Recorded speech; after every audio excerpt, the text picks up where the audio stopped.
Welcome to Bridging the Generation podcast. I'm your host, Malak Arif, and today I got a very, very special treat for y'all. Coming to the platform, my next guest and his group has sold over 20 million records. They've also accumulated over 40 top 20 hits, 12 top 10 hits, and a number one single. They're known for hits such as Shining Star, Kiss and Say Goodbye, Wish That You Were Mine, and he's also had a stellar solo career as well.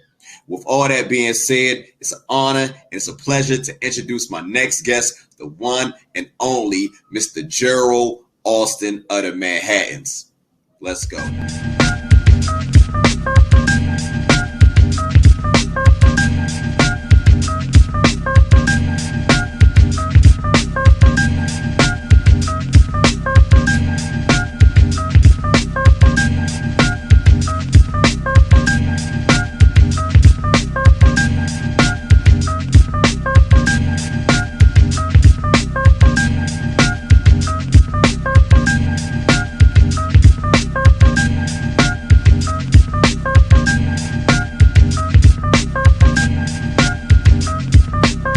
How's it going, Mr. Alston, man? You look good, brother. Thank you. Thank you. All is well. All is well. Feeling great and ready to go back to work.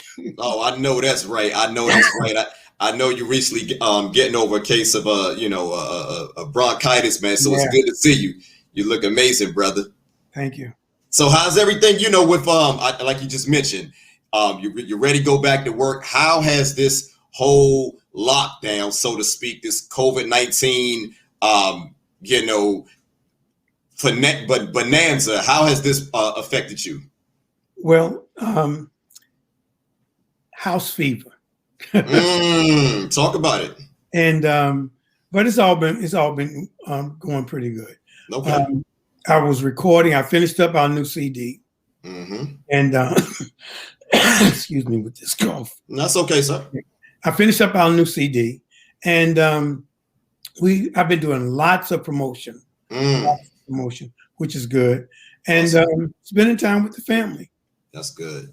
Yeah. That's always a good thing. So I always got to ask my guests to make sure that that the spirits is good. Like, you're one of my favorite artists, period. Not R&B artists, but one of my favorite artists.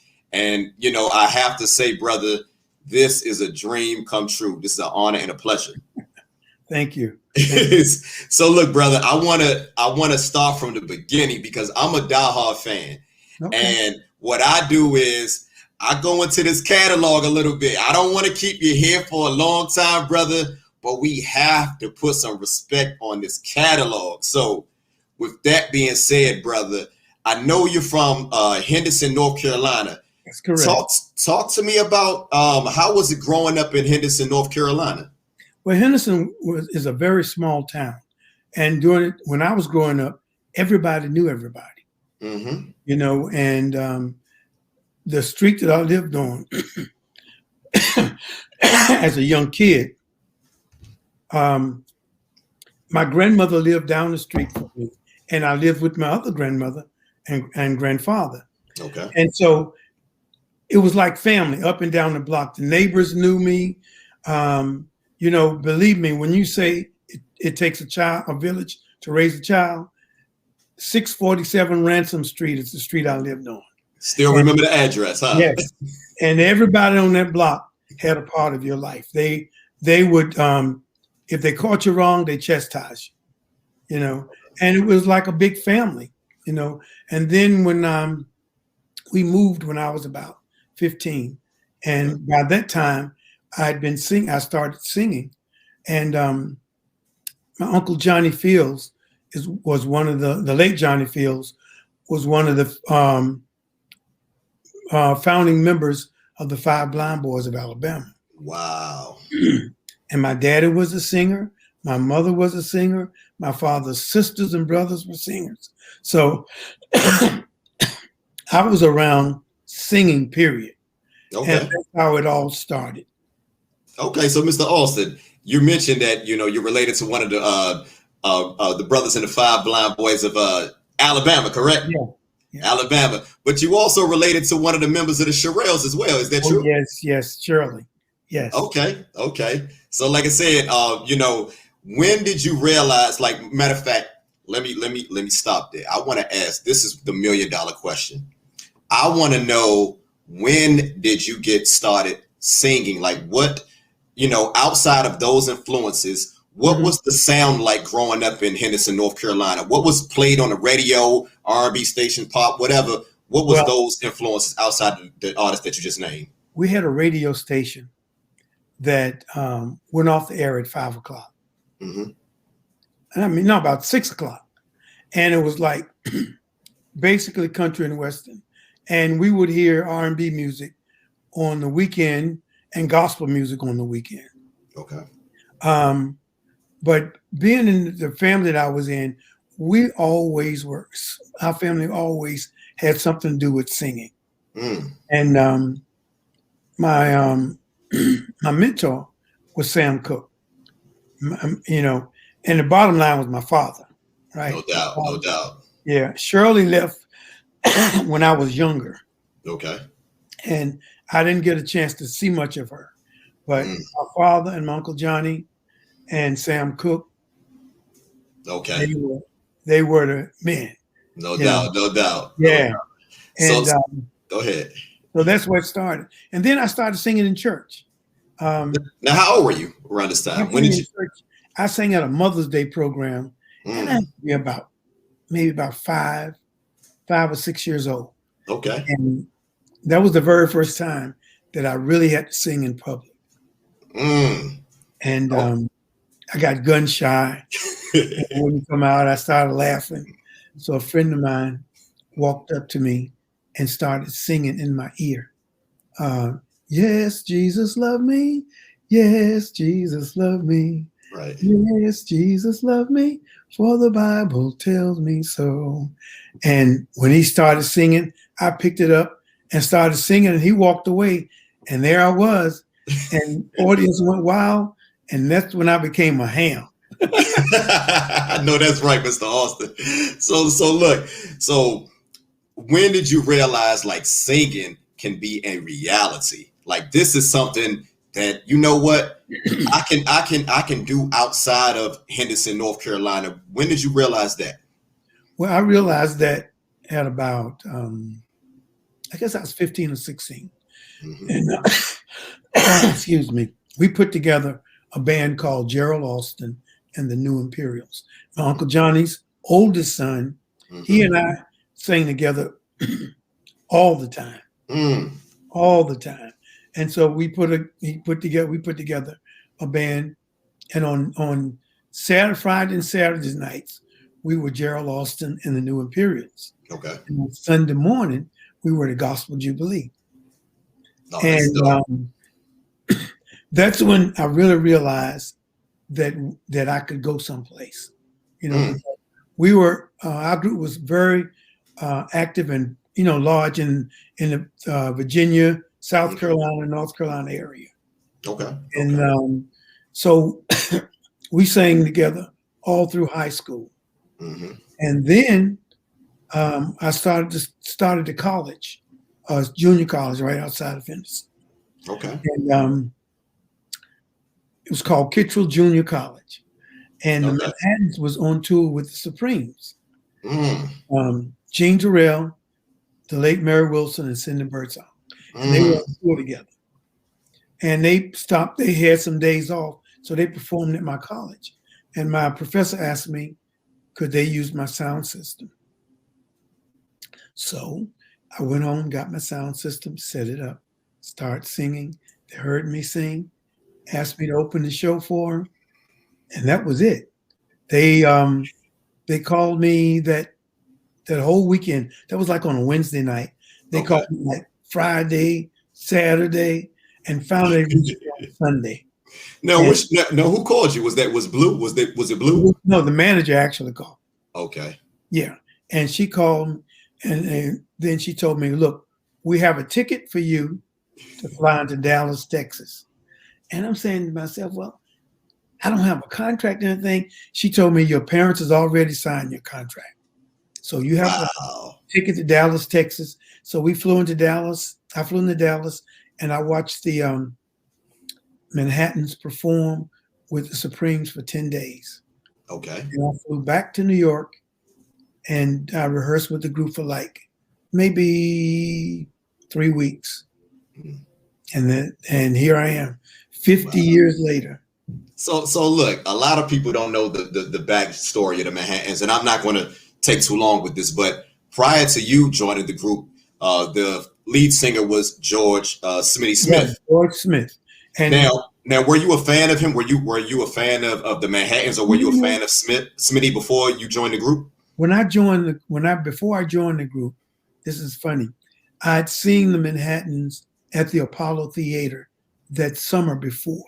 Okay. And then they released a song called If My Lonely Heart Could Speak. And George was singing. And but George was sick. George was very sick. When they played at my school, performed at my school, he was sick. He performed that night. And they had a stand-in with him, blues cousin, Philip Flood. His stage name was Philip Terrell. Okay. And so they left there and they went to A&T University and performed there. And Smitty got sick and they had to fly him home. And that's when Philip took over. And then they flew me down to Dallas. And I watched. And Smitty passed away on December 16th of that same year. Oh, man. That brother had one of the most soulful voices, man. I love his, like the song you just mentioned, If My Heart Could Speak. And, I really believe, man, like if he was still here, I think it would have been a way that both of you guys could. I don't know, man. That would have been a nasty duo, man. Gerald Alston and Smitty, man. Yeah, man. Smitty had a voice. You familiar with Linda Jones? Of course. He and Linda Jones had a voice. They didn't sound alike, but they had one of those voices that you couldn't duplicate. Linda had a voice. I've never heard nobody sing like Linda Jones. Okay. And I've never heard nobody sing like Smitty. Now, when I started singing, I could hit some note like Smitty, or I might could do one of Smitty's runs. Right. But I could not sing like Smitty. And I remember my first date that we did in New York. My real first date was in Richmond, but we came back and we worked at a place called the Albee Theater in Brooklyn. Okay. And so we were first on the show. And when the curtains opened, we were on stage, came out on stage, the curtains opened, and who was sitting on the front row with his arms folded like this? Who's that? Smitty. Whoa. And so you did get an opportunity to meet Smitty. Yeah, I knew Smitty. I knew Smitty before then, but he had never heard me sing. No, yeah, he had. I take that back. He heard me sing in Kittrell, but he hadn't seen me sing with the group. And so when I came out, he was sitting there with his arms folded. Oh God, I was nervous. Spotlight. Yeah. After the show, he came to the dressing room and gave me the biggest hug and said, "You are awesome." And I could relax. I said, "Well, I got it made now." You was anointed. He anointed you. Yeah. So look, you're being very modest. You're being very modest, Mr. Alston. You talk about Linda Jones. You talk about Smitty. These are great artists. But brother, you have one of the most distinctive tones in R&B soul history. And where did you get that style from? And in particular, I want to know, you do this thing when you go, like, where did you get that from? I love how you do that, man. Like, that is like one of your signature, phrases in singing. So where did you get that style from? How did you develop that unique, distinctive sound that no other artist has been able to duplicate? First of all, my father always taught me to sing from my heart. He said, "Son, when you sing, you have to know the song. I don't mean just memorizing the lyrics. Mm-hmm. You have to know the story of that song. No doubt. And he said, you can visualize yourself in there or someone you may know, but put yourself in it. And when I started singing, it got to a point where whatever I felt, I would do at that moment. And if I felt like moaning, I would moan. If I felt like yelling, going up and getting rough, I would do it. And it was nothing that I practiced. It all came natural. And I know it was all through God's grace. No doubt, no doubt. And I apologize for shredding. That was probably a horrible rendition of. No, you're all right. That was probably a horrible rendition. But, you catch me on a good day, I think I can come to about maybe 50% of what you do. So I had to ask you, me being a doc, I love when you hit that, when you do that, man. So look, I want to fast forward a little bit. So 1971, 72, you guys signed with Deluxe Records. So talk to me a little bit about that, and what other acts did Deluxe Records have? Because to my knowledge, I don't really know any other artist that was on Deluxe Records. The main act on Deluxe Records was James Brown. And he was the biggest artist on that label at the time. Oh, because I thought he was on King. Yeah, King and Deluxe were the same label. Interesting. It was a subsidiary of King. James Brown recorded on King, and we recorded on Deluxe. Gotcha. But it was under the same umbrella. Okay. Yeah. And we toured with James Brown a lot. Mm-hmm. But our first record was, the first album I did was titled A Million to One. And we did A Million to One. Woo. I count One Life to Live. Only Way. I Can't Stand for You to Leave Me. Oh my God. We did a song called Blackbird. Blackbird, which was on another project too. Yeah, they CBS bought the masters and put it on another project. Yeah. But we recorded that album. Part of it was done in New York. And my very first recording session was produced by Bert Keys. He did Love on Wade Street. He produced that. And I got in the studio, and all of these magnificent and these musicians. Now, I don't know if you know or remember, but Chuck Rainey played bass. Of course, the bass. Yes. Yes. Legendary session musician. Yes, Richard T was on piano. Purdy was on drums. Bernard Purdy.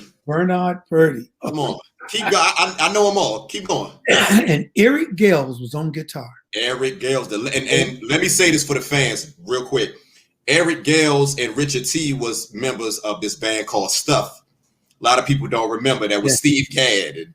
And so these guys were like the premier session musicians of like the late 60s, 70s, or early 80s. So just giving people a little insight. But continue, sir. So when I got into the session, I've been in a recording session before, but not full orchestration. And we recorded it live. And the very first song that I recorded with that orchestra, because we did we did that particular session. We did Do You Ever Think of Me? I Can't Stand for You to Leave Me, and A Million to One. Those are the three songs we recorded that day. Okay. And I remember going into one booth, and the other four singers were in another booth. Mm-hmm. And when Richard T and started off A Million and One. Oh, and Richard T and Chuck Rainey started it off because it was, as you know, the song will have a little gospel flavor. Exactly. No doubt. Boy, those strings came in, and everybody came in. I said, talk about it. And one take, it was over. Wow. It was over. That's amazing. Because that song is a classic. I feel like, you know, a lot of people associate you guys, you know, with your output from CBS, but I really feel like that album that you guys released on Deluxe Records, man, it really showcased of what was to come from you guys, man, in the future. But technically, back then, you know, artists were really getting ripped off. That was actually our first gold record. That was the one album. I'm not surprised. And we found out later on, and you know, everybody's hand in the pudding and pie, and you know, it didn't happen. But we found out later that that particular album actually went gold. Well, the song "A Million to One," I believe, went to like all the way to number 3 on the charts, which is a big deal. To those who don't know, that's a big deal. You know, coming from a small record label and you guys going all the way to number 3, so I can totally understand where you're coming from. And the gentleman that wrote it, his name was Teddy Randazzo. Teddy Randazzo. We used to work with Little Anthony and Pierre, Hurt, and all those great legendary songs, man. So talk about it. Teddy played just about every instrument. He could play it. You know, maybe not to perfection, but he could play just about every instrument. I remember when I went to his house, we were recording that album. It Feels So Good to Be Loved So Bad. Classic album, by the way. And so Mickey Eisner said, look, I need you to pick up the charts to take with you to California, because Bobby was out in California and we recorded it there. Was it in California? Yeah, I believe it was in California. And anyway, I went to Teddy's house to pick it up, to pick up the charts that night. Okay. When I get to the house, he had a studio. He had turned his garage into the control room. And I walked in the front door of his house and he had strings and horns. I mean, like 10 or 12 strings, 10 or 12 horns sitting in the living room. And he had them recorded. He did a quick mix and gave me the tape. Then he said, I'm going to give you a sheet for Bobby Martin. He sat down like he was writing a letter. He wrote note for note. Said, give this to Bobby and you give that to Bobby. And when I gave it to Bobby, Bobby said, now what am I supposed to do with this? He may as well produce it. Because Bobby only copied exactly what he did. It was that magnificent, huh? Yes. To perfection. But Teddy wrote that for us. But he did another song for us. Gosh. A Million to One he wrote. And I know he did. I know he did Hurt, but that was already re-recorded. Because Little Anthony did that already. Yeah. But he had excuse me, this irritation. Okay. Yeah, okay. But take your time, sir. Teddy Randazzo was awesome. He was amazing. And, he loved my voice. He loved my voice. He only was. And just sing on demos for him. Yeah. Okay, so look. So here you guys are, since 1972. You find out that album went gold, but you guys eventually leave Deluxe and you go on to CBS Records. Yeah. So talk about that transition from Deluxe to CBS Records and working with the legendary arranger, the one and only Bobby Martin. Talk about that. Now that was we actually went to Philly International first. Whoa, hold up. And, hold up. We got a special moment right here because I don't think no one knows that. Like, I had no idea. I'm a diehard Manhattans fan. We got a special moment. So talk about that. Talk about that. We had a meeting with Gamble and Huff, and we went down, and unfortunately, it didn't work out for us. Mm-hmm. It didn't work out for us. And then we my manager said, well, we'll just go back to, we'll sign with Columbia. So she had a connection at Columbia. We signed, and she said, well, we can't get Gamble and Huff, but we'll get Bobby Martin. Okay. So talk about that. Bobby Martin did some of the stuff for the OJs. And legend. So stylistics, all them guys. And Bobby Martin came with us, and the rest was history. The rest was history. Without You was the first song. Ooh. Yeah. Oh my God. Man, that album is, you know what always stood out to me about that album? The white gloves that you guys are, what was that all about?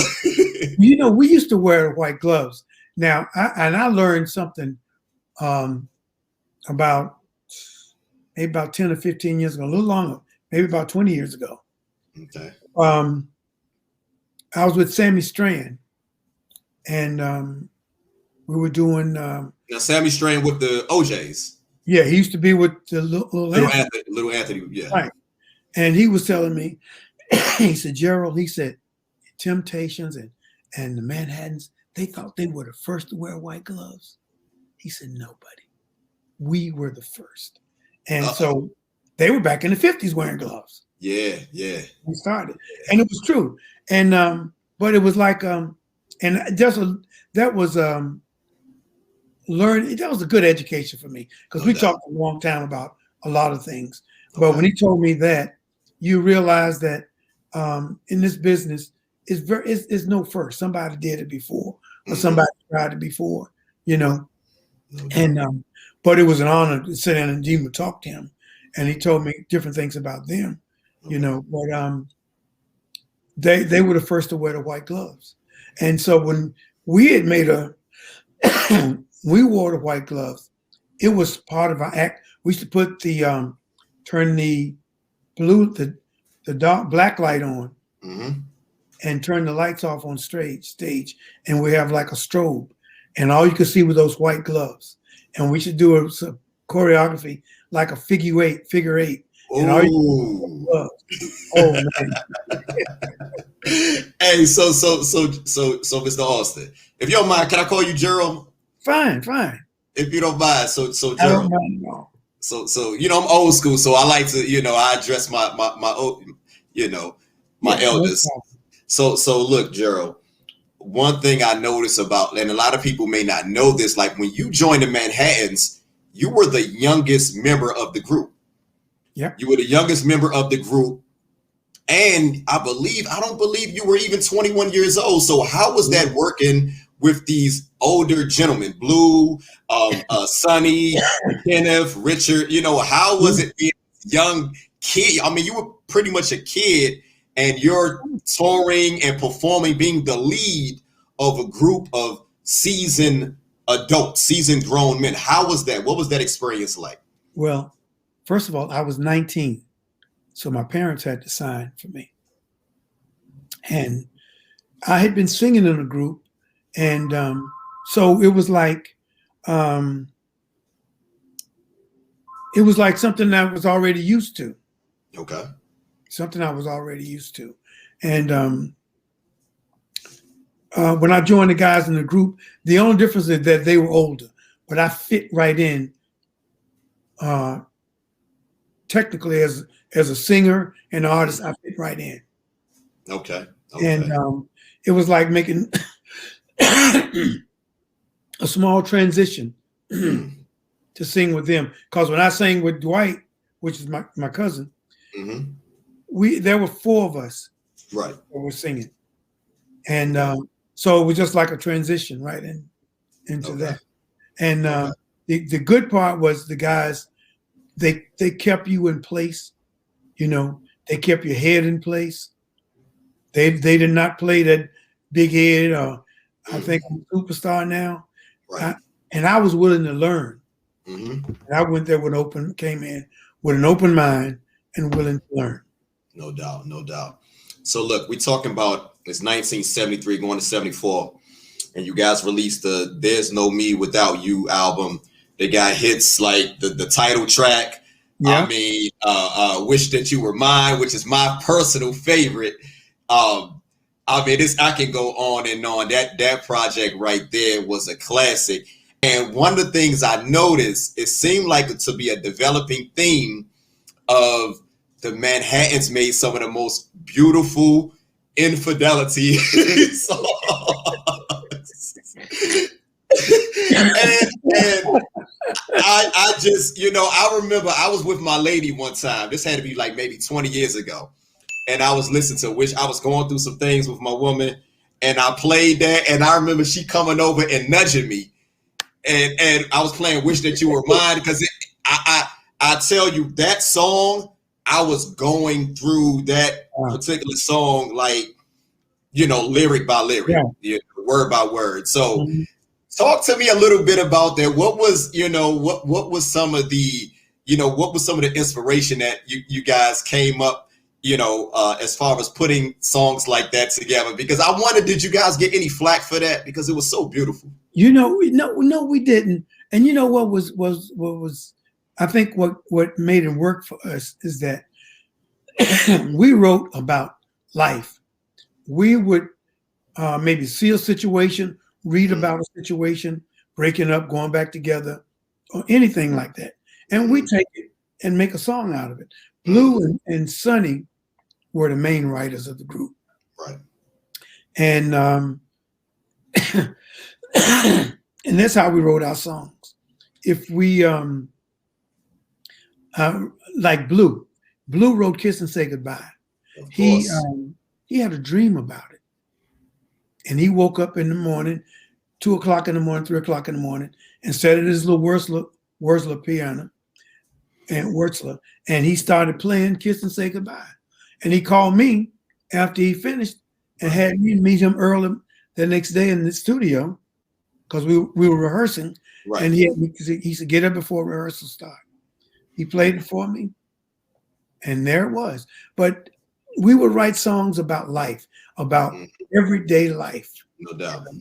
And situations that we've seen or been through or seen some of our friends go through, and that's how it worked. That's how we were able to maintain, because people could really identify with what we were writing because it was about life. It was about them.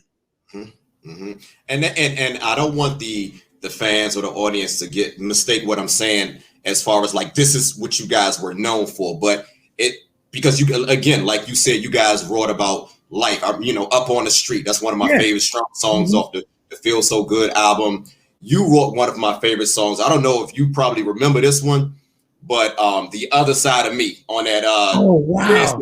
You had you co-wrote that song. It's the last song on there. Yeah. Looking in the mirror. Yeah. What I see. Yeah. I love that. I love that song. And I noticed when I look at the credits, I'm like, it has your name. So, what I'm trying to say is like one thing I love about you guys was your versatility, but you guys had this uniqueness of you, as far as delivering the music. So what I want to talk about it. I remember the night that, the day that I wrote that song, we were at the Apollo Theater and Sonny had his guitar and he started playing. He said, and they used to call me Brown. Brown, sing this. And I heard it. And the words just came out. Look into the mirror, the reflection I see is the pain and agony. That's the other side of me. And before you knew it, I really just about sang the whole song. Wow. No way. Yeah. That's amazing. I love how you closed that album off with that particular song. So this is what I want to talk about, brother. So here we are. You guys are working with the legendary Bobby Martin, and you guys are in Philadelphia. Now, did you guys realize that what you was doing was going to be legendary? Did you realize like this, we're making magic that's going to stand the test of time? What was it like working in Philadelphia with MFSB? A lot of those session musicians who work with Gamble and Huff. We talk about Earl Young and Ronnie Baker, Norman Hare. What was it like? Did you guys ever get a chance to actually work with them? We did at the CBS convention in 1972, because the theme, it was 73. The theme of the CBS convention was "There's No Me Without You." Wow. And if on our album that we have, "Don't Take Your Love From Me," what is it? With All Our Faces, I can't think of the name of it. That's how much I love you. That's how much I love you. On the backside of that album, you see us on this big stage. Yep. We were at the Fairmont Hotel in San Francisco, and it was taken during our show, and MFSB was playing for us. Okay. That was, but to be in that studio, it was. Now we're talking about. Correct me if I'm wrong. Are we talking about the Sigma Sound or the studio in New York? Because I know you recorded in both. No, we record. This was at Sigma Sound. Oh, continue. Let's go. You walk in that studio, and you would see anybody, any artist that Lou Rawls, Spinners, Patti LaBelle, the Blue Notes. It's 9 o'clock. Stylistics, Billy Paul, on and on. Yeah. And it was so busy. The studio stayed so busy until when we would record, we'd have to go down and lay. If we had 10 songs on the album, we'd have to lay down 5 or 6 songs, rhythm. And then we'd wait another 2-3 months to come back in to finish it. Wow. That's how busy it was. And oh God. That's Mr. Gamble and Huff. They hogging the studio. Now I remember There's No Me Without You. Earl Young was on drums. Bobby Eli was on guitar. Norman Harris was on guitar. God, I can't think of the bass player's name. Ronnie Baker. Right, Ronnie Baker. Ronnie Baker. Yeah. A lot of people, I don't hear a lot about them. It's hard for me to find out information. Did you ever get a chance to meet like Ronnie? Because I believe they wrote That's How Much I Love You, because it has that, to me, that is the only song of you guys that really has that signature Philadelphia soul sound to me. What's Alan's last name? Alan wrote that. Alan Felder.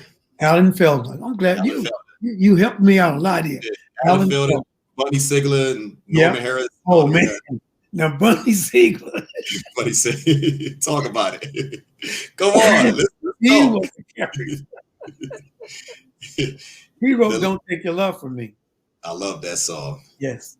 And these are all the people, they would be in the studio hanging out sometimes. Yeah. And it was just an awesome thing to be there. Yeah. In fact, Norman Harris and Ron Tyson produced a song on us. Perfect. It's a perfect time for love.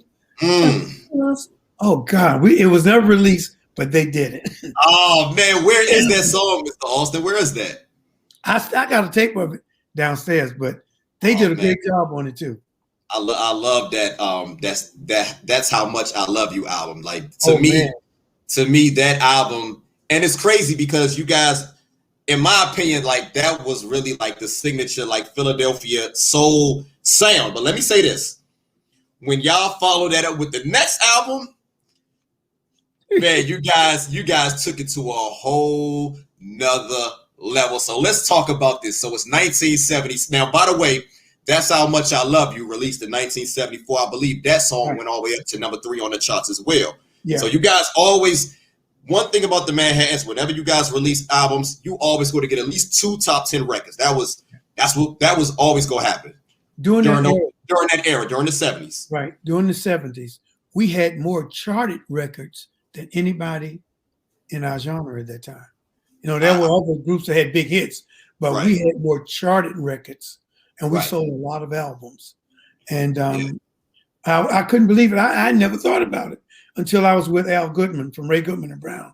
And he showed me in Billboard, he said, you guys have more charted records than any of us. Yeah. Because we had a record out every year. Yeah. The 70s was crazy. Your 70s output, and this is what I want to talk about. This is a segue based into what I want to talk about. One thing I loved about you guys that really separated you guys from a lot of artists, and it was so much great music that came out, from the OJ to the Spinners. I mean, I can go on and on, Moments, whatever. But you guys were not only great at releasing singles, but you guys were album-oriented artists. Like a lot of my favorite songs from you guys were the B-sides. Exactly. You know, you know, like Up on the Street and Do It Again, like those type of songs. Those were like my so as you guys were making this you know, this historic music during that period, how conscientious of it, how conscious it was as far as you guys knowing that, you know, let's not just release singles, let's make great albums, you know. We would you know, like some artists back in the day then would have 2 or 3 songs that they knew were going to be good, like hits, we call them, and then everything else be album cuts. We never wanted to record album cuts. We wanted every song that we record could possibly be a single. And whenever we were told when we were at Columbia, we have 5 songs we knew that was good, that was going to really stand out. Well, just give me 5 B-sides. No. We're not doing 5 B-sides. They actually said that? Yeah. They would say, you know, we were told sometimes, we just need some B-sides. We didn't play B-sides. Because our fans deserve better. Right. And we were balladeers. We had up-tempo tunes. And but we talk about that a little bit, Mr. Alston, because a lot of people let me say this. One thing I noticed about you guys, you had this very distinct sound, but during a time when disco is popping, disco is just going, everybody is doing disco. You guys just still continue to do what the Manhattans do. You guys never chase the trends or the fads. So talk about that. I didn't mean to cut you off, but I want you to just expound on that. Let's go. Yeah. Well, we decided, we watched other groups jump and follow the trend. But following the trend wasn't necessarily you know. So we decided, we had a saying that, you know what, like, dude, we were in the heart of the disco era. And we listened, and we were talking about this one day. At the end of every disco night in a club, guess what they played? They played a ballad. Yeah. They played a ballad. And so in fact, that's how Love Song came about. We was talking about that when Sonny and I wrote it. Same conversation. But oh man, that's a classic. Up-tempo music you have, people love to get close and dance. Yeah. And then last song, hey man, you trying to make your move in. Yeah, I know that's right. Hey, that Love Song, when you say disco music is fine sometimes, yes it is, but we never dance to a love song. That's it. And it was just us. And that's one thing I'm glad that CBS did when we were there. They wanted us to stay true to who we were. And we had up-tempo tunes, and it got to a point where we did up-tempo tunes. If it didn't feel right, I've had people tell me, you know, that song is okay, but I like you better over here. You know. What's one of your favorite up-tempo tunes? I'm sorry. What's one of your favorite up-tempo? I can give you mine, but what's one of your favorite up-tempos? I would have to say, I agree with you on That's How Much I Love You.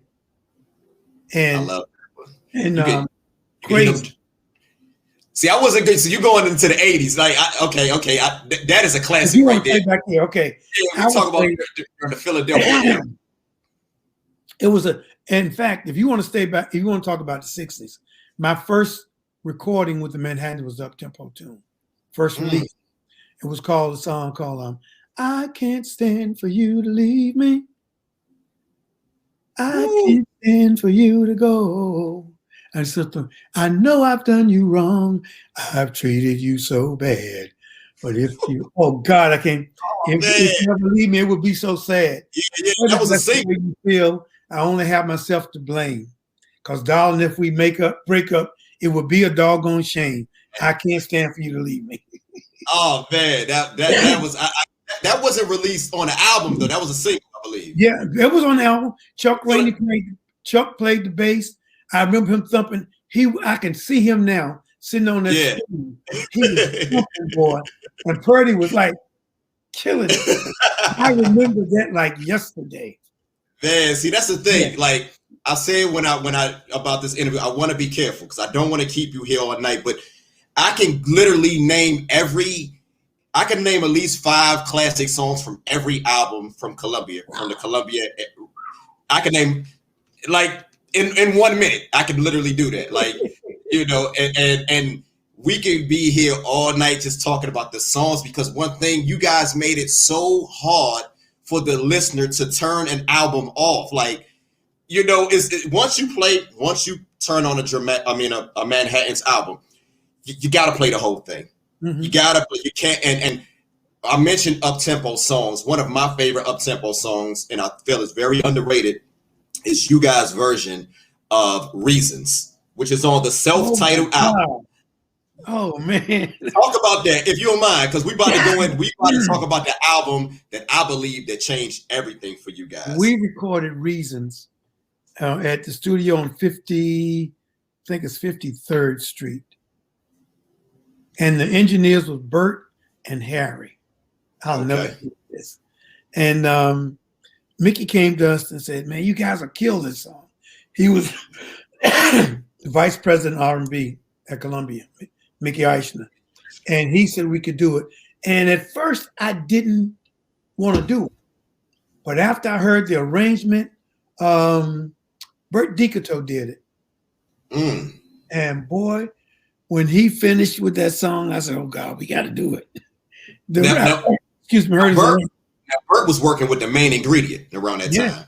Everybody plays the flute. Yeah. Yes. And Bert was a very good producer. Mm-hmm. Quiet like Bobby, reserved, but he was awesome. But he did that song and we did it at the studio on 53rd Street. And after he did it, when he finished it, I didn't particularly think it was my type of song. I did like the song. I loved it. You killed it. I didn't think it was you killed that. Man, I love that. I love that version as much as I love the Earth, Wind, and Fire, because you go through some runs on that song that, hey, Philip is a monster, but you go through some runs that's just amazing on that particular song, brother. Thank you. Nah, no doubt. So here it is. It's 1976. We released the self-titled album. Yep. And this is where it gets, to me, is where the Manhattans are like, they're shooting and they're not, the basket is 100 feet. Like, you guys are not missing. Mm-hmm. You guys are not missing. So you guys released the self-titled. Now, correct me if I'm wrong. I don't know what was the first single, but I know from that album came Kiss and Say Goodbye and Hurt. Now Kiss and Say Goodbye actually was the first single from that album. Okay. And now I'm going to tell you a story about Kiss and Say Goodbye. I'm listening. We didn't like it. Whoa. No way. We're not. It's the song. We like the song. The song was a good song, but we thought it was better because Blue wrote it. When he wrote it, it had more of a country feel.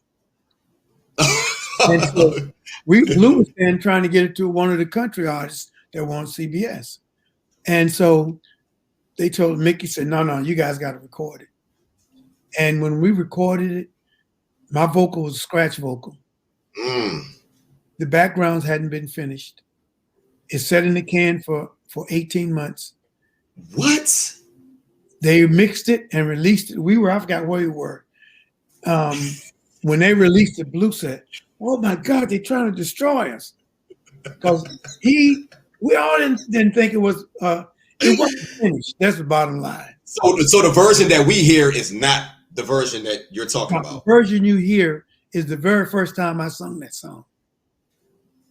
With the bass and all of that? Bobby and all did it. We went down, they did the track. Okay. And Bobby had the track. And so when he finished the track, I did a vocal so they could put the backgrounds on. Mm-hmm. I walked in and sang it just like it is, like you hear it now. And but what was, and Bobby woke me up to this. Sometimes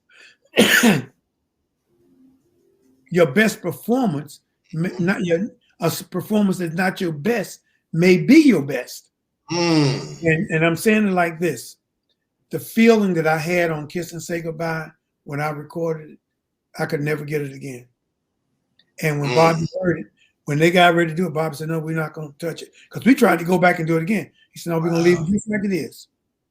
And that song became you guys' first #1 on the pop and R&B charts. So talk about that, because man, you got a ballad that's cutting through right during the heart of disco. How did you guys' lives change after that? Because it was unbelievable. I remember we were in Atlanta, Georgia, at a club called Scarlett O'Hara, and we just came off stage and preparing for the next show, and we got a call from our manager, and she said, "Fellas, I just called to tell you that Kiss and Say Goodbye just turned gold." And we looked at each other like, "Oh my God." Oh my God. It was unbelievable. And we never, it just, we couldn't believe it. And then finally, everywhere we went, from April, Jesus Christ, till almost end of the year, all you could hear was "Kiss and Say Goodbye." Kiss and Say Goodbye. You know, everywhere, stations were playing it. And another little thing I got to share with you about. I'm listening. We played a club in Detroit called Henry's Cocktail Lounge. Okay. So I know the Fox Theater. We sang there, and Lou Rawls was there that night. Let's go. Let's talk about it. We broke it down with singing "Kiss and Say Goodbye," and I was ad-libbing, and Blue said, "We're going to ask Brother Lou Rawls to come up here and sing." No way. He came up there. He tore that song all. He knew the story. He didn't know the lyrics, but he knew the story. Man. Voice, you know, and he started ad-libbing. The band got a groove. And then I can't hear him singing that. I can't. I'm sorry, but I know he recorded with Philadelphia International. That same year, he had "If You'll Never Find Another Love Like Mine" came out the same year. But year. I can't hear him on that. So he came back there, man, and he just ad-libbed. And when we finished, everybody was standing up in the club. And Blue handed me the mic. I looked at Blue like, "Well, what do you want?"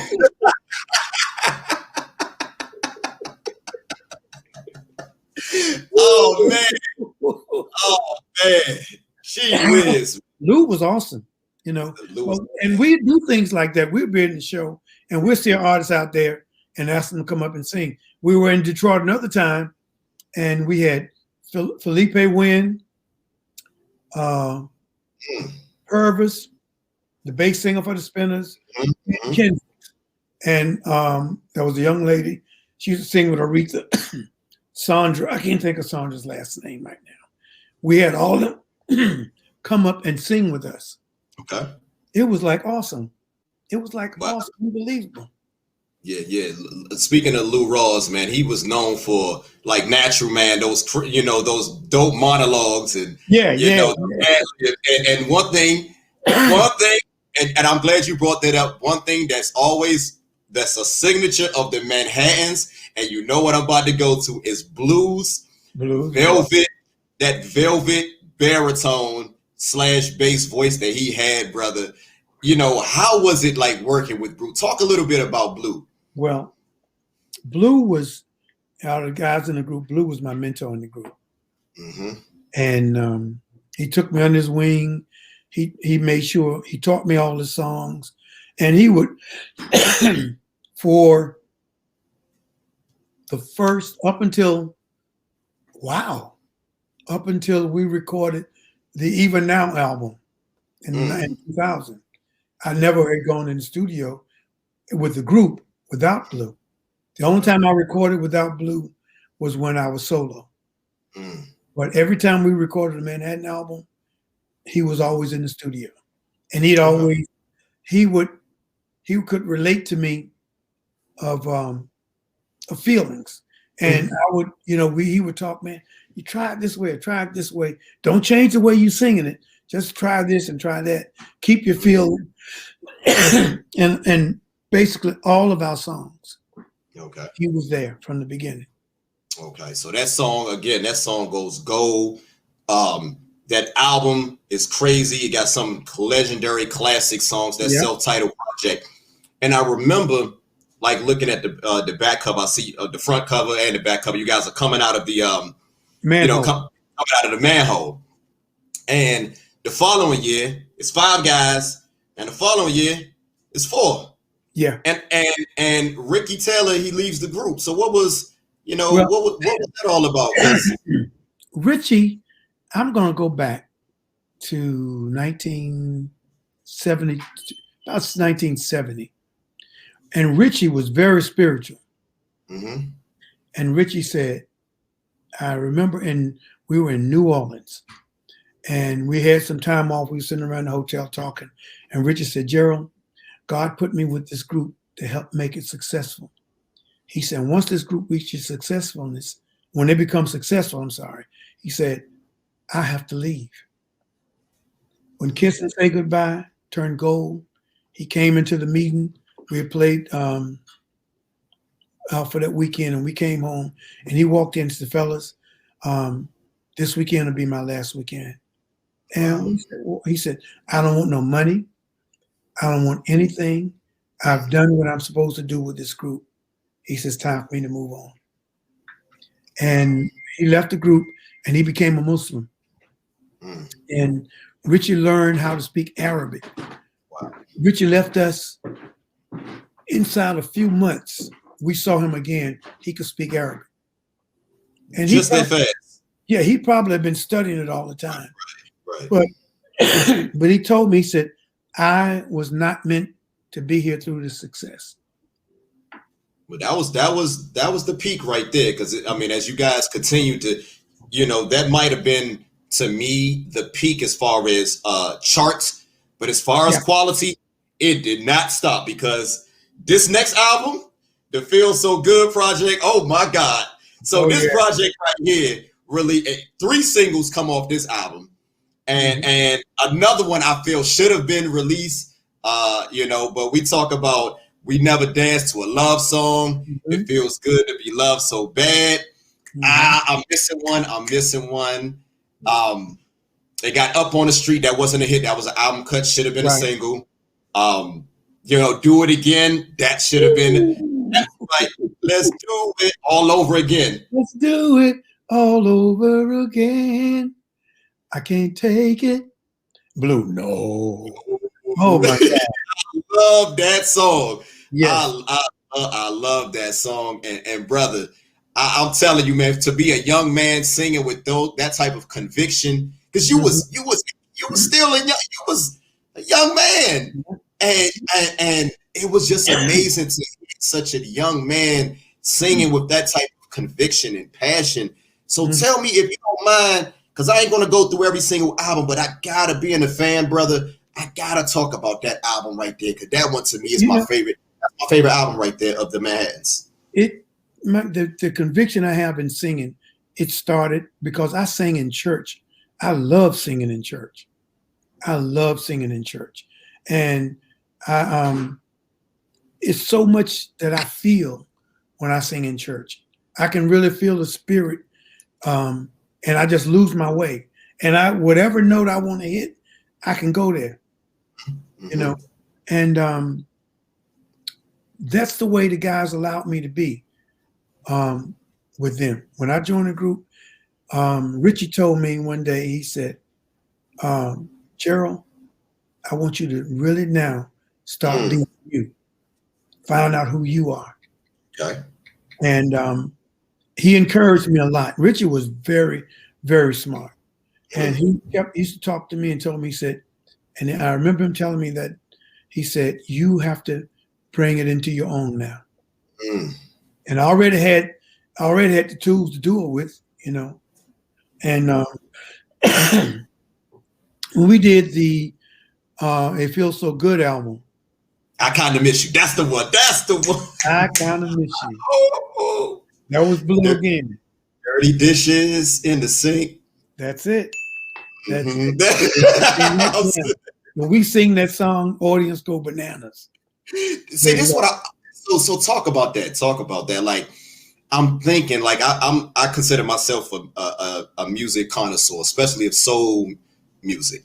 Mm-hmm. And I always wanted to know, man, I was, you know, I'm born in the late 70s, so I don't remember how it was. But I know I've seen video footage. I heard all the music.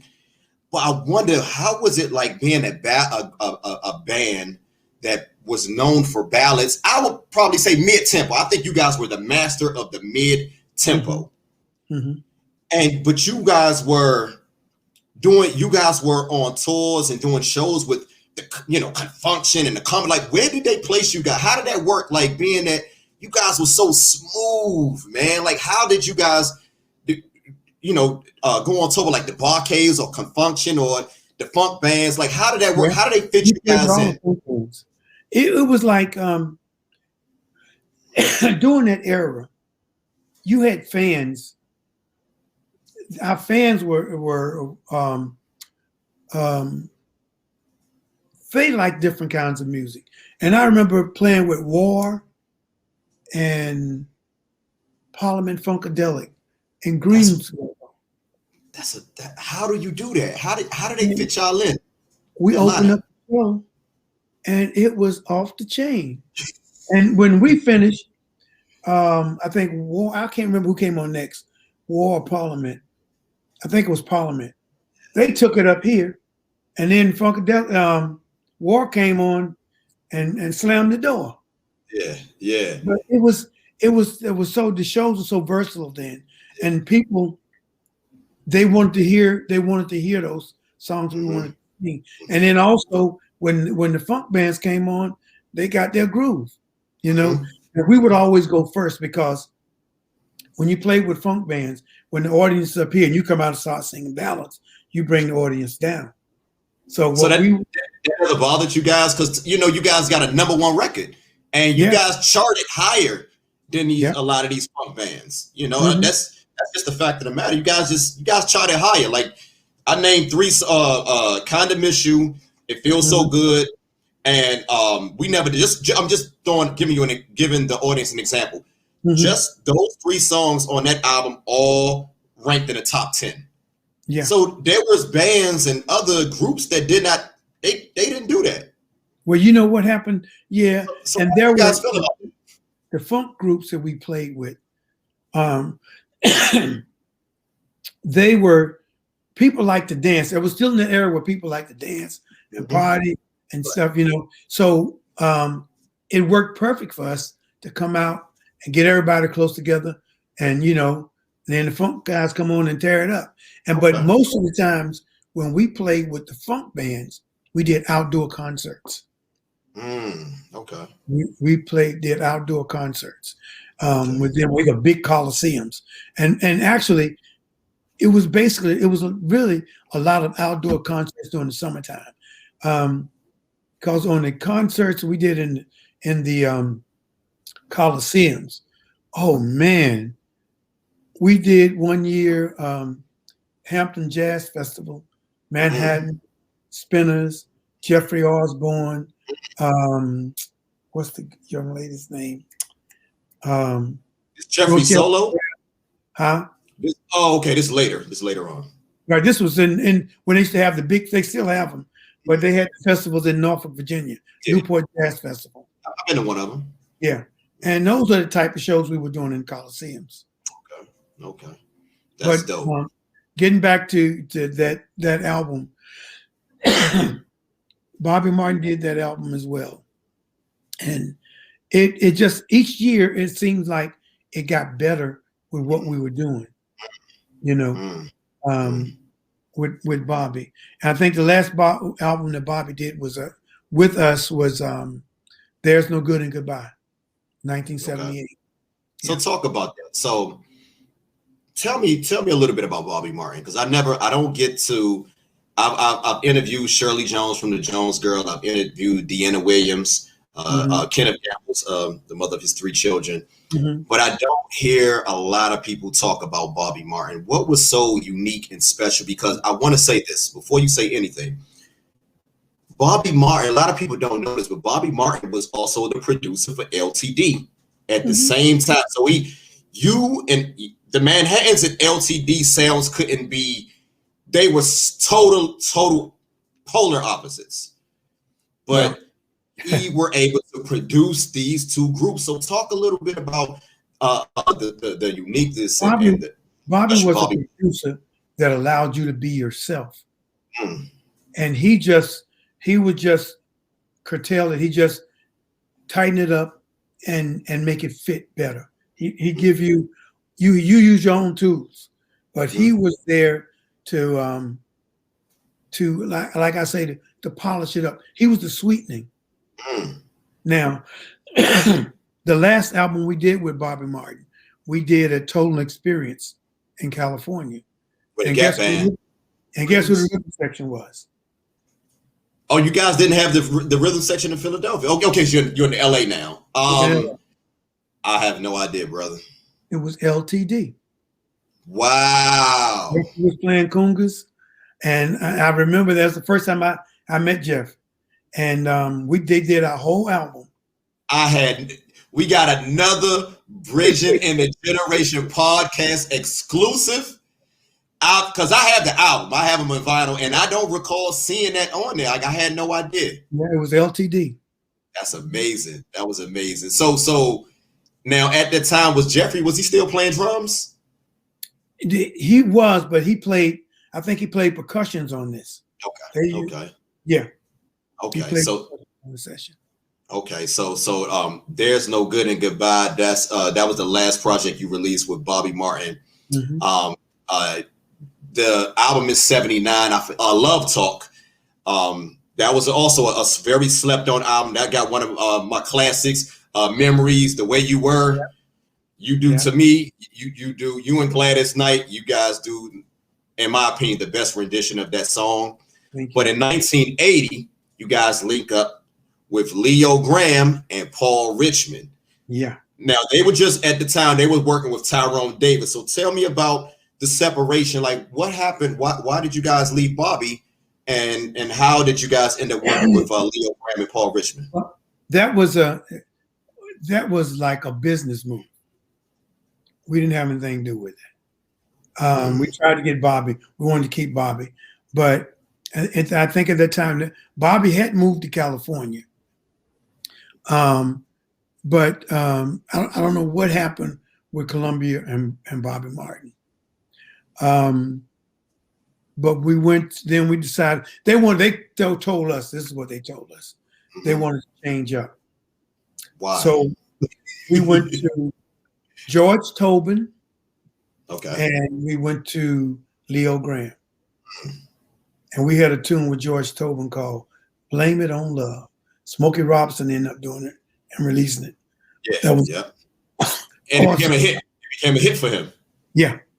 It became a hit. But we did in the first album, I think George did a part, was the first or second album with Leo. I think it was the first album. George Tobin did a part of it. That's the Black Tie album. Yeah, Black Tie. You're right. I love that album.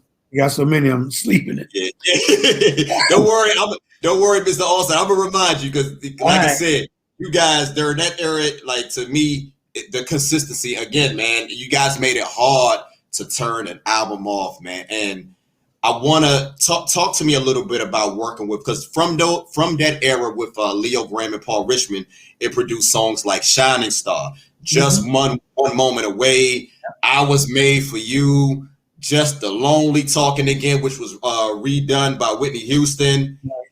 And one of my favorite songs, if you don't mind expounding on a little bit, Girl of My Dreams. Ooh, Lord. And the vocal, you talk about them runs again, brother. I'm gonna let you go. That was something that Girl of My Dreams, I remember, it was like one of those songs that I always wanted to sing and I always wanted to write. Mm. And oh my God, we did that song. And Leo should sing all the songs in his falsetto. Leo couldn't really sing. Oh, he was like me. But Leo could tell you how he wanted that song to feel. And then, but he would never take you out. He would never take me out of my feeling. He just would express what he was feeling. And he said, now you mix them up. For instance, Shining Star. When we did Shining Star, they raised the key so to be at the top of my range. Kind of like how they did with Levi Stubbs and the Four Tops. Yeah. He didn't want me to sing that song in my natural range.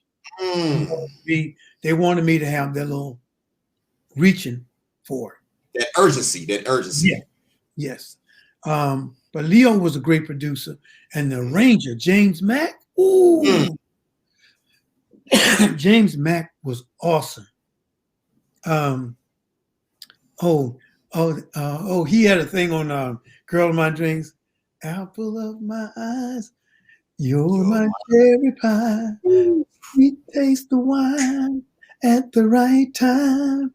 If someone should ask me why, I just can't deny you've captured me. And he had the strings. He had a liquid. One you hit that one part where you say, oh, that you know what I'm talking about? Oh man, like you kill. That's why I play that song. I always liked that song, but now as I'm in my 40s, like I appreciate that song so much. Like I remember my mom playing it as a kid, and like After Midnight album. That album, right? In Black households, I can only speak of what in my household. That album was played like we breathe air. That album, you know, and it's something about the arrangements of James Mack and the production from Leo Richmond, and I mean it's amazing. So tell me, how was it like working with? Because you guys produce a lot of great music with those guys, man. We did. What I loved about recording with Leo and James, we did one song a day.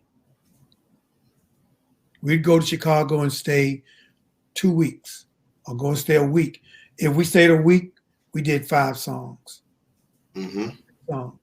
And he would, after we recorded, then we'd go back and we'd work on it. We'd, start adding vocals and taking vocals out and changing it. But it was very relaxed. And James Mack he would get out there and sit on the piano and he'll play the parts and he'll sing the parts. And what I loved about him when he recorded, we did not record. We recorded as a group background.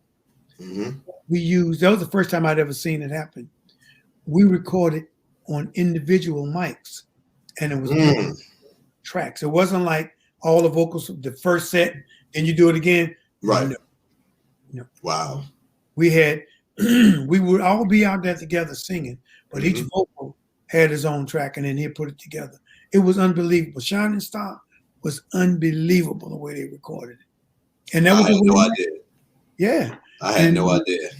And Shining Star, after we did Shining Star, I realized our 2 biggest hits were country tunes. Shining Star is country as it can be. Bow down, bow down. Yeah. And Kiss and Say Goodbye. Yeah. It's the same thing. Wow. And but I have to tell you, we recorded all those songs, and we were appreciated all over the world. But a place that touched my heart was South Africa. We went to South Africa 2 years after apartheid. Oh man, talk about it. And we were supposed to play for 4 nights. We played 15 days back to back. And we found out when we got there as Troy say, we were the Beatles in their heyday. When we landed at Johannesburg, we had a press conference. And after the press conference, we went out to get our luggage. There was 1,000 people in the airport waiting for us. And as we each day that we were there, the crowds got bigger and bigger. You know, and our music was passed down to the children. They took us to a school, and we said, these little kids don't know about Manhattan. They came out there saying "Kiss and Say Goodbye," you know. And it was during apartheid we found out that all of our music was played in their homes. Wow. During apartheid, Manhattan's was played basically the out of all the music around, our music was played more than any other group in our genre.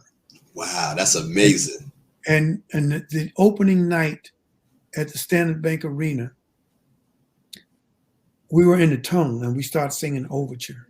And I swear to you, the building started vibrating. That's how loud and screaming the audience were. And they sang every song with us for 2.5 hours. Jeez. And we, you know, yes. We were filling up venues from 10,000, 20,000. We played Durban at the soccer field, held 30,000 people. We had 1,000 people. Wow. So you guys had no idea that your music impacted, you know, international, you know, because exactly. Not like that. Now, was that you guys' first time performing out of the country? No, that was the first time going to South Africa. Okay. Japan was the same way. Okay. We went to Japan, it was the same thing. On the same scale. We went to last year, 2 years ago, we went to Brazil for the first time. Just like it. And you know what was funny? They wanted to hear South Africa, Brazil, Japan, the Caribbean. They loved our hits, but they want to hear some of the other songs on the album. And those songs, some of those songs we weren't doing. And we actually got there, put it together in a medley so that we could sing it for our fans there. They loved every bit of it. See, that's me. That's when I go to see you guys, because I've seen you guys perform one time, and the show, you guys killed it, of course. But man, I swear, I wish I could have heard, you know, do it again, man. I would love to see you perform that one, or The Other Side of Me, or just The Lonely Talk. Like that Black Tie album, that entire album, I feel like is a classic. So it's you know, that's the significance and the impact I want you to know, Mr. Alston, and our beloved brothers who's no longer here from the Manhattans, from, you know, Kenneth Kelly, Wally, you know, Blue, Ricky. I want you to know, man, that we love you and we appreciate everything that you have given us, brother. Like you've been so influential as far as Black culture, Black music, and music in general. You know, it's something I would like to say. This is our 58th year, and we have managed to be to be out here 58 years and have the reception from our fans, the love from our fans, is because we always stayed humble. We always took time for our fans, and we realized that we were playing to serve our fans, and it has taken us a long way, and we still get that warm reception no matter where we go, the same way, and it's because, first of all, and I remember back in the day, we used to get up and go to radio station to be on the shows on the morning drive at 6 o'clock. Okay. And a lot of artists wouldn't go at 6 o'clock. We were there at 6 a.m. in the morning. Okay. And would come back at drive time in the evening if they wanted us back. You know, we would go to one stops, sign autograph, meet people, you know, and that's a big portion of being an entertainer. You don't have to make yourself too accessible, but when you're around your fans, you got to show a little love and humility, you know. And that's what something we've always done. Where did that come from? Like, how did you guys, I like to ask artists that, like, where does that come from? How do you guys stay grounded? Because again, you guys, pretty much dominated the 70s, early 80s, man. So it's, you can have artists develop this diva mentality, but you guys, listen to you talk, you seem very humble and very grounded. Where did it come from? When I joined the group, they were never like that. They were never like that. They were always humble. When I got in the group, Kenny, Richie, Sonny, Philip was there, and Blue, they were always humble. If somebody wanted an autograph, I don't care what we were doing, we stopped and we gave it to them. We would talk to anybody. People want to hold your conversation. We had a thing that we wouldn't tell a person, well, I got to leave, I don't have time. If we were in a rush, either our road manager come up and say, well, they got to leave right now. But we would never tell them. The promoter or the road manager would have to tell them, because we would stand there, but it was, that's just the way we are. We've always been that way. No doubt. So look, you guys wrapped up your tenure on Columbia. I want to fast forward a little bit with the Back to Basics album. This is the last song I want to talk about as far as your Columbia output, but that Where Did We Go Wrong is again one of my favorite vocal performances, and it also introduced us to a legend that we did not know at the time. But if you don't mind telling us, Miss Regina Bell. Talk about that. Man, let me tell you something. Regina impressed me so much. We had a song that I did with BJ Nelson, group did with BJ, called Don't Say No. Oh, God. Yeah, Don't Say No to Love. Don't say no to love tonight. And so when that was the single that was being released from that album. Okay. And Regina, BJ couldn't go out on the road with us. He was on tour with another artist. And so we started auditioning different young ladies. And we had chosen one lady. And we told her we'd get back to her. And so Vaughn Harper, DJ, used to be on Quiet Storm, WBLS. He called Blue, said, hey, Blue, don't leave rehearsal. I got somebody I want you to hear. And he brought Regina Bell. The band stopped playing Don't Say No to Love. Boy, I'm going to tell you, like old school, she stuck that foot out there. And she owned that song. Yeah. She owned it. And right then, I said, Blue, when she left, so we got to get her. That's the lady. And we all agreed that she was the one. Right. And then she recorded. We worked. And so when we recorded with Bobby Womack, we wanted her to do a song. And that's when Bobby brought us Where Do We Go Wrong? And oh my God. The rest is history. That was a great way for you guys to go out, man. You guys went out with a bang, man. I love that Back to Basics project. I believe Bobby did. I'll Prove My Love to You. Or I did, yeah. Yeah, he did a couple.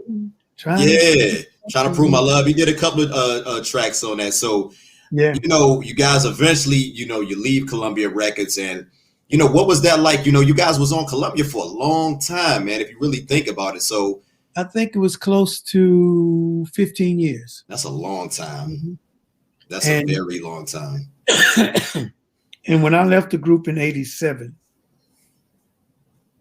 that's the year we left Columbia. Okay. I think, but we actually got out of contracts before then. And but it was in the early like right after Maury Brown did Too Hot to Stop It album. And, we left Columbia then. Now there was, you guys leave Columbia. Now, when you were making that last album, were you thinking about becoming a solo artist? Because that is what I'm about to talk about next. I would like to talk about, because your solo career is very, very underrated, and I want to get into two particular songs. And Okay. I think you know what I'm talking about. But before I get into that, did you ever think about going solo? Because to me, I always looked at Gerald Alston as he can be a solo artist. He has the magic voice. And I wanted to be a solo artist, but when I decided to go solo with the group, we got to a point where we were working so much until we didn't get a chance to rehearse. And when we did rehearse, we would go over the same thing over and over again, and it became a job to me. And wasn't no attitude. I wasn't mad at nobody, nothing like that. I walked in the meeting one Tuesday and said, "Fellas, this is my last year." I said, "After this, this year I'm gone." I said, "I'll stay here until you get somebody, but I'm going to go." I had no deal. I didn't know where I was going to get a deal from, and so in that same year, but just before, actually in the process of me, after telling them that, they got Roger Harris to come in. And just as Roger came in, I had got a deal with Taj Records, which was a subsidiary, later became a subsidiary of Motown. Motown, okay. I didn't know that. I thought you were signed directly to Motown. Yeah, I did.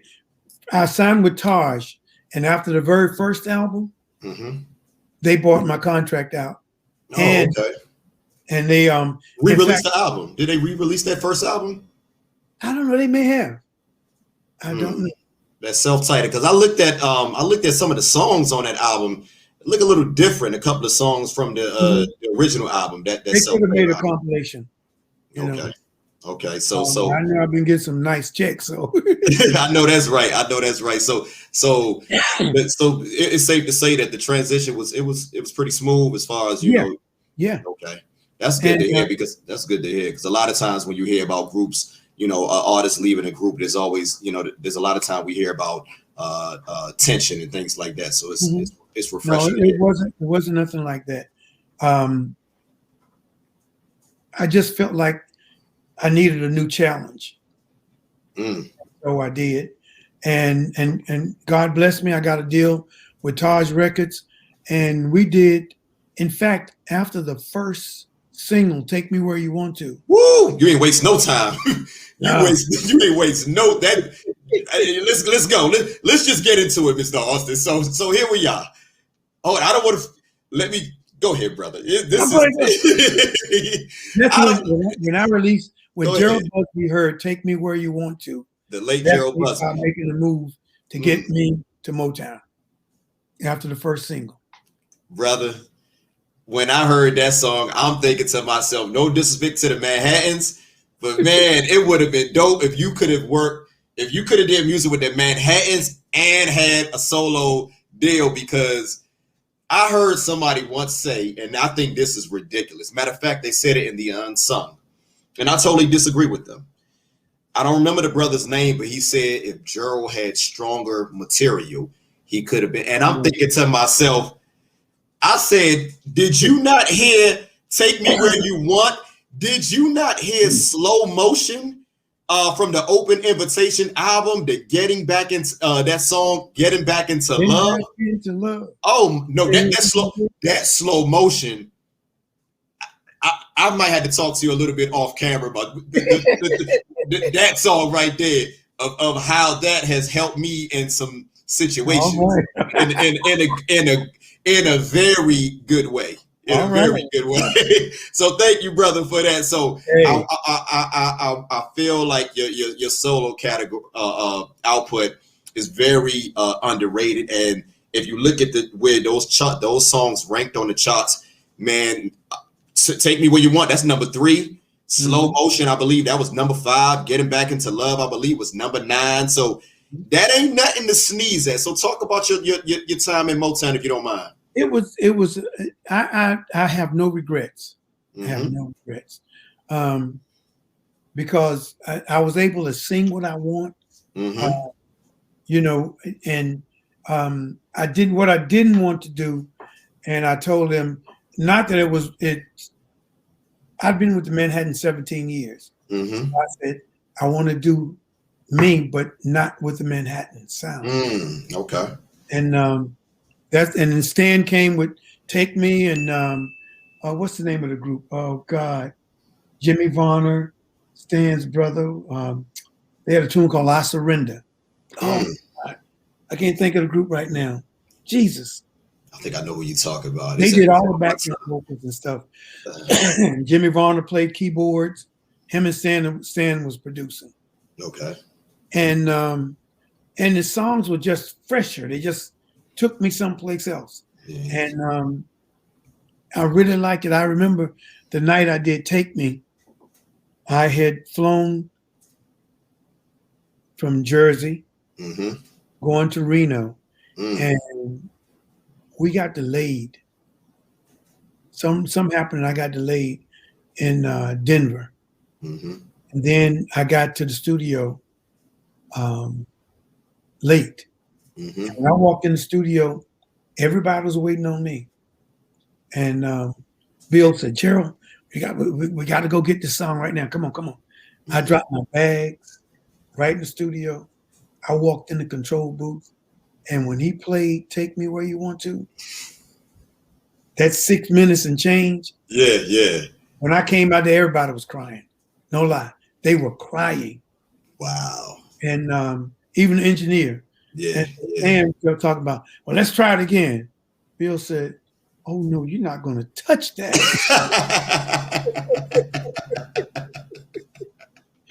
I hear that. I know that's right. And then the rest of it was like piece of cake. And we recorded a place called Granny's House, which was a big Victorian house. They had turned it into a studio.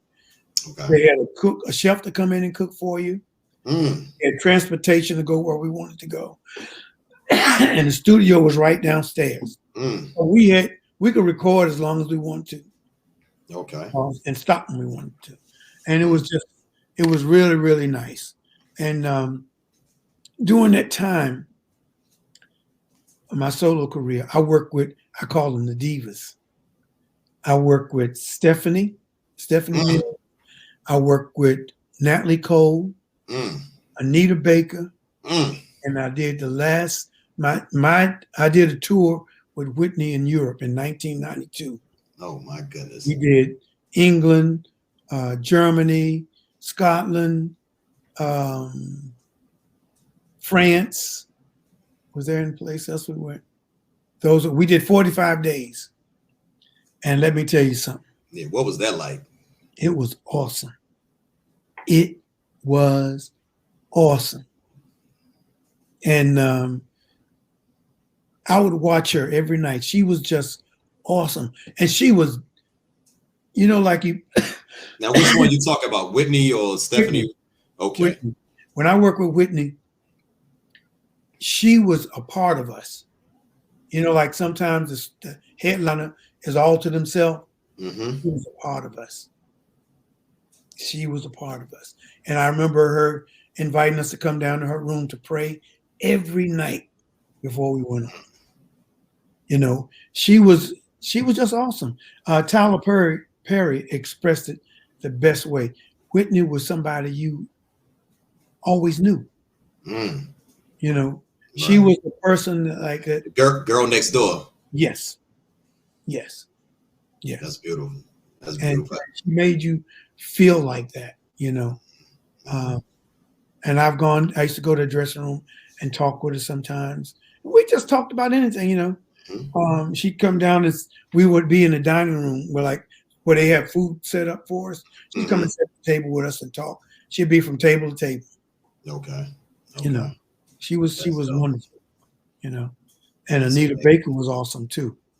Oh. That's amazing. That's man, I'm talking about that. So you're talking about that. To me, what I consider, part of that golden era of rhythm. I don't even like to say the term R&B. I like to actually say the term rhythm and blues. Yes. Rhythm and blues. Now, when you look at the current state of rhythm and blues, how do you feel about that? Do you feel that rhythm and blues is going to get back to where it once was before hip hop came? And the sounds have changed. The harmonies. First of all, there are no stand-up groups, but New Edition and Boys to Men, and I don't even think New Edition is. They gone. Yeah, they done. And when you hear harmonies from backgrounds now, they're different. Then I don't think the actual doo-wop like we used to do. I don't think that'll come around again. But I think it may come on some songs, but I believe the harmonies gonna come back. Today it was hard for me to accept the hip hop and the new music that came in the 90s because it's 10 o'clock. It seemed like radio just forgot about us. Talk about it a little bit. Talk about that, because I kind of agree with you. The artists of my genre, we just was forgotten about. It was like this new music that was coming around, and for me, from that era to where it is now, R&B has never been the same. It has never been the same. What we consider R&B today is not R&B today. It's not R&B. I totally agree. I totally agree. It's not R&B to me today. And we got some great singers, some good singers, but today, the bottom line with the music today is that it's about instant gratification. No artist development, it seems. No artist development at all. I look at some of the artists. I was talking one time to somebody the other day. I went to a show in Los Angeles at the Forum, and it was Keith Sweat. And for being in, I don't want to incriminate myself, there was a group on there and there was a solo artist on there. And they all had Smash Rooney hits at the time. See, I know where you're getting at. He was coming on. I think Keith Sweat record was out. It was just coming up. Keith Sweat killed him. He knocked them all out the box. He came out there and sang. He put on a magnificent show. The audience in the Forum were great. The other guys came out, grabbing their crotches, taking off the shirts, and singing too long. One of the artists sang one song for at least, he sang it, there was the last song, and he sang that song at least 10 minutes. When he walked off the stage, they were going out to get drinks and that would never happen at a Manhattan show. I'll tell you that. That would never happen at a and that's to piggyback off what you're saying, because I definitely would love to. I like to hear a legend like yourself expound on the current state of music. One thing I love about your era is you guys seem to never want to duplicate what you heard or what you saw. There was nobody sounding like Gerald Alston or Eddie Levert or Tyrone Davis. Like, you guys went out of your way. And was this a conscious effort, like to go out of your way to be different? It wasn't hard. I don't think we necessarily went out of our way. We wanted to be better and different. I would say I can combine both of them. But naturally, and it wasn't something that we did intentionally, but all of us sound different. You heard the dramatics instantly. That was PG or LG Reynolds. You can hear him reading the phone book, and I can tell that's the Manhattans. That's Gerald. That's LJ Reynolds. Same thing. All these artists we could hear, and that's what made our shows when we worked together so good, because people came to hear all of us, and we had these different sounds, and they loved it. They loved it. It was amazing. And today, there was a part in the 90s where everybody, especially the male artists, were trying to sound like each other.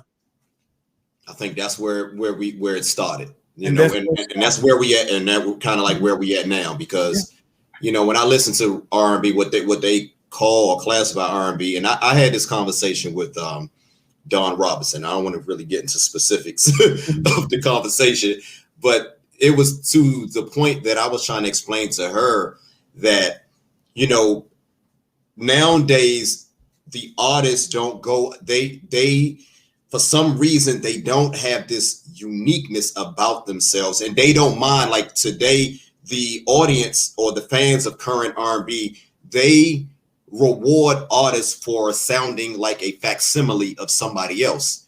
Whereas, even for an example, Blue, he sang the bass, but he didn't sound like Melvin Franklin. right. He didn't sound like Willie Ford. Like, even down to 5-part harmony groups, 4-part harmony groups, all of you guys sounded different. I could tell the Delphonics from Stylistics. Russell Tompkins, he didn't sound like Poogie. Right.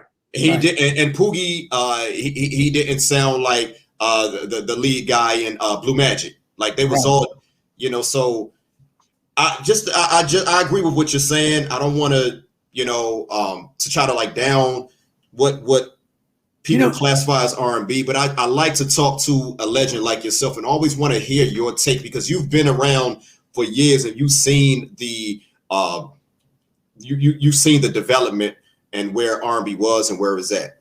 You know, it's, and I'm not ragging the artist or their songs or what they're singing today, because they're in it to make money, and this is what's happening now, and that's who they are. It's not my cup of tea. Exactly.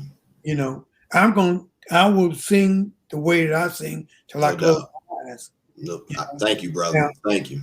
These sisters out here now, they've been singing. I'm gonna tell you, my son told me, he said, "Daddy, you got to listen at her." And I heard a couple of songs. At the Super Bowl, she blew me away. I told my son I'm gonna download everything she got. She's dope. She's dope. Her and Jasmine Sullivan.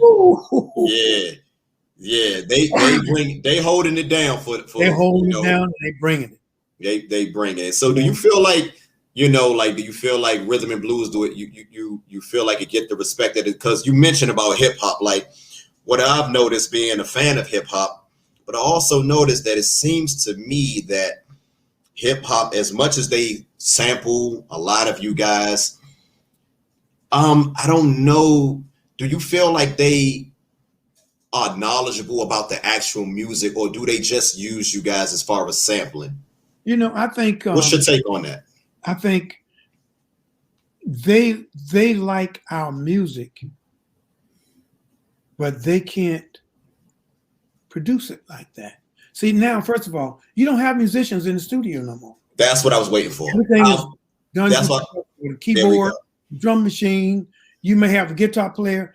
Back in the day, everybody played together. You know, and I think it's not them. It's the times that changed in the industry when they started taking DJs and musicians out of the A&R departments at these record companies, accountants in. That's what hurt the industry. They started counting dollars, and music was not primary anymore. Whatever you sound like, if that made money, you were fine. Just like I remember in the 90s when all of a sudden people were selling 10 million records at one time, you know, one setting, and then you come back and sell 3 million records, or come back and sell 10 million, and you come back and sell 500,000. It's a failure. It's a failure. Or you sell a million. It's a failure, and it dropped it around from the label. That was crazy. I know that you're exactly right about that. You're exactly right about that, because it seemed like during the 90s you had a lot of artists that put out one hits or a hit album, and they just faded, and you thinking to yourself, what happened to you? They just had a hit. Yeah. Why are they no longer? So anyway, I want to move further, man. So here we are, you know, you're being the only surviving member of the original Manhattans group. And when I mean the original, I mean I don't want to say original. Let me say this. The only surviving member of the Deluxe / Columbia Records era of the Manhattan. So tell me about, as we wrap this interview up, tell me how do you feel as far as want to continue on the legacy of Blue and Kenneth and Earl and, Ricky. Yeah. What makes you want to continue to carry on that legacy? Because these guys had heart. And Smitty, by the way. And this is what they all wanted to do. They went into service. They were singing before together. They went into service and they made a pact. When we get out of service, we're getting back together. And it wasn't about, we all want to make money and survive and be successful. No doubt. But when I joined a group, it wasn't all about the money. We loved what we were doing. We'd be on the road and have a day off in the hotel. Everybody, normally guys either going, doing something else. We would get together and sing. Our band would go to one room and set up their equipment and start playing. Because back then we had to carry on equipment. They would set up in one room and they would play and practice most of the day. It's not like that today, and it's sad. It's just sad in some cases. And I just wish that with some of the artists today that we have that can really sing, all of us, not just them, but all artists today, whatever your style is, you got to be able to connect with the people. You got to be able to give them something they can relate to.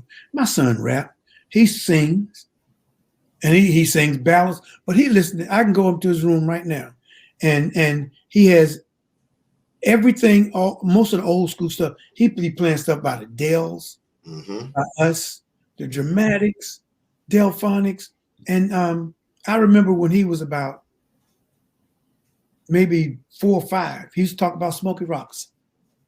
Wow, yeah, sound like me. But I said that to say, if you're looking to make a career out of this, you need to do it so that you can have longevity.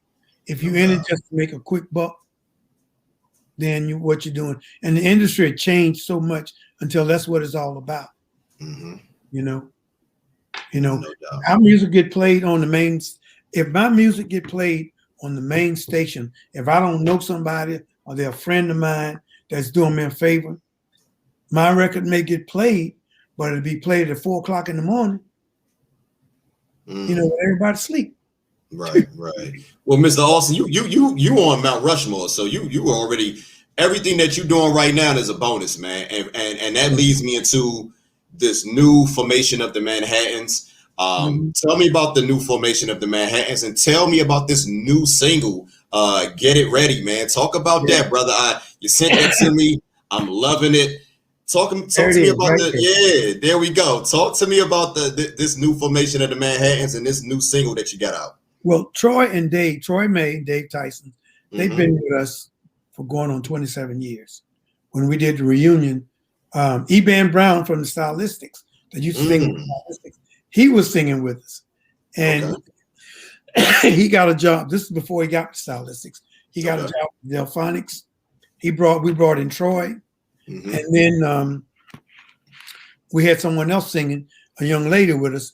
And then Blue spoke to Ron Tyson, and Ron got his brother to join, Dave. Oh, so David is Ron Tyson's brother. Yeah. Gee, I had no idea. Yeah. So they came in, and they just, as Pop Atkins used to say, they toted the mail. They came in, stepped in, and they were used to singing in groups. Dave sung in a group. Yeah. I don't know if Troy sang in a group or not, but Dave sang in a group. But they came in, and they just picked it up, and we went with it. And this is the first album we have with them singing. We did, and now it was just me and Blue. Okay. But this album is Dave and Troy, and they're toting the mail on this.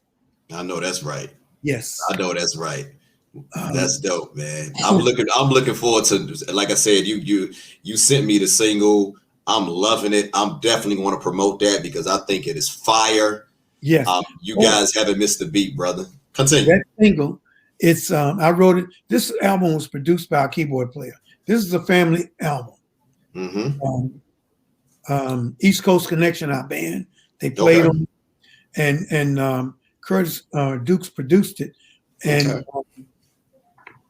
Colt Younger wrote a song. Me, Colt, and Troy wrote a song together.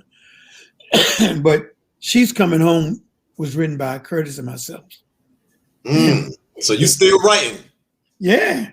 That's so we were talking about this when we got together, and Curtis played the melody, and then he just came up, She's Coming Home, and then excuse me, I told him about the story. I said, we go out to perform, and we got our lady with us, and she be sharp, looking good, and the minute you walk from the table, another brother may walk over and try to get his number in, try to talk and hit. Yeah. So this is what this song is all about. And the song is simply saying, fellas, I know I got a nice looking woman. When I walk in, you can hit on her. You can pass her your number. You can talk to her all you want. Let's go. Talk about it. But at the end of the night, she's coming home with me. That's right. I know that's right. I know that's right. Well, look, Mr. Alston, it has been an honor and a pleasure to have you on. This is special to me, brother. This is special. Before we get out of here, brother, is it anything that you would like to add? I know you got the new project. What would you? I want to ask you this before I say anything else. Your music has meant so much to me. It has meant so much to many people all over the world. What do you want your legacy to be? I want my legacy to be that through my gift from God, I contribute happiness to people. I brought joy to people. And the songs that I sing today will always be remembered, passed down. But I want to leave a legacy that I served. I used my talent that God gave me the way He wanted it to be used. I never stopped singing in church, and I sing R&B, gospel, but I sing for a reason. It's like the song "His Eyes on the Sparrow." I sing because I'm happy. I sing because I'm free. No doubt. His eyes on the sparrow. I know He watches me, and I sing to make people happy. It gives me joy. And my legacy is to please my audience and bring joy and happiness to them. No doubt. That's beautiful. And there's one other thing I want to say is I just sing. And there are two projects that's the love of my life. Talk about it. One is that I'm a Prince Hall Shriner, and when I was in class and I got I became a true Shriner. We were challenged to do something for the community. So we my class decided to put together a bus tour, college bus tour that goes to all HBCUs. And a lot of the bus tours are very, very expensive. So what we decided to do was put this tour together, raise funds, do fundraisers, people donate, and we'd make the students that goes on the college tour, they would pay a small fee. Okay. Because we want them to know that you can't get nothing in life for free. Now you're a Kappa too, but I mean to interject, but you're also a Kappa, right? No. I get back to that. Okay, continue. I mean, go. They and we would get these kids and we take them out, and they don't have to pay anything. They pay, but they don't have to spend money. We feed them, we put them on the bus, we take them, we pay the hotel because we want them to see what it's like to see what the college life is like. There are kids in Jersey City that has never, ever, ever left Jersey City until we took them out on the college tours. And that's what we give back in the community. It's called the J.C. Hines College Bus Tour. And every year, this year we're doing a virtual tour in April. Oh, that's dope. And we send information out to the schools, and all the kids, can participate. Then we do the other thing that I do. I'm the celebrity ambassador for an organization called OIC of America. Talk about that. Yeah, I was going to mention that, but I want to let's go talk OIC, about that. The founder is Leon Sutherland. He founded the organization in the 60s. The president now is James Haynes. And this organization is to help disadvantaged people, unemployed people, underemployed people, even people that are incarcerated. They have a program called SCORE. And what they do is help train you, prepare you to go out in the field and become a productive person in society. You can go there and go to the organization, join an organization, and they'll help train you for how to go and to audition. I'm using audition. Look, when you go for a job, what the term? I can't think of the term right now. My mind is drawing. Interview. When you go to do an interview for a job, they teach you about how to dress, how to carry yourself. They help train you in some parts of in the work industry. And not only that, sometimes they can place you in jobs. Oh, that's awesome. And it's a wonderful organization. How long you been doing? You've been involved in that? I've been for 3 years. Actually, I've been in longer than that. But we just really, I came in a few years, maybe about 6 years ago. And but we never really got a chance to get it off the ground. But now we've gotten it off the ground. And and I used my platform to tell the world about OIC of America. And if you want to know more about it, you go to oicofamerica.org and you can learn about the program. You can make donations. And it's a wonderful thing because I look back, somebody helped me. There was a time that I was in a bad place and somebody reached down and helped me. And God has blessed me to sing and blessed me with the success that I have. And I have to pay it forward. And these two ways are the way that I pay it forward. No doubt. No doubt. Well, Mr. Alston, that was beautiful. That was touching, man. I really appreciate all your services from the music to the community activism. And I'm glad you shared that. And it's been an honor, brother. It's been an honor having you here. I want to continue to check out more of your music. I'm definitely going to check out that website that you just mentioned.